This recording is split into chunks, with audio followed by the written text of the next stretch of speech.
అందరికీ నమస్కారం. తాతమ్మ అనమాట గుడికి వెళ్ళారు. ఒక కాయ కుడిపోయిందంటండి, 20 రూపాయలు సేవ్ చేశారు. స్నాక్స్ కోసం ఎవరో తెలుసున్నవారు బిస్కెట్లు తీసుకొచ్చారండి. చాలా బాగున్నాయి. మీ పిల్లలకు కూడా ఇలాంటివి ఉంటే కనుక దగ్గరలో మీ పిల్లలకు కూడా వేయండి. డబ్బా తీసుకొస్తే నిన్న స్కూల్ లేదు కదా, వాళ్ళతో పాటు నేను కూడా తినేసానులేండి. కార్పస్ మాత్రం మనదే. ఇంకొకరు సబ్స్క్రైబరు మనకి నెయ్యి మినపసున్ను పంపించారు. అన్నయ్య అన్నయ్య అంటారనమాట మా వారిని. బెల్లం మాత్రం కలుపుకోమన్నారు. సున్నుండలు చేశాక పెడతాను.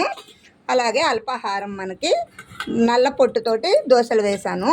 పచ్చి కొబ్బరి, కరివేపాకు, ఒక పచ్చిమిర్చితో నేను కొబ్బరి చట్నీ చేశాను. అలాగే కర్రీగా ముద్ద అరటికాయ కొబ్బరి తయారు చేశాను. వైట్ రైస్, పాలు కల్పిస్తాను. హార్లిక్స్ ఎప్పుడు కొండ పెరిగానా, గాజు గిన్నె పెరుగు పెట్టాను ఈరోజు. ఈ వీడియో మీ అందరికి నచ్చినట్లయితే లైక్ చేయండి.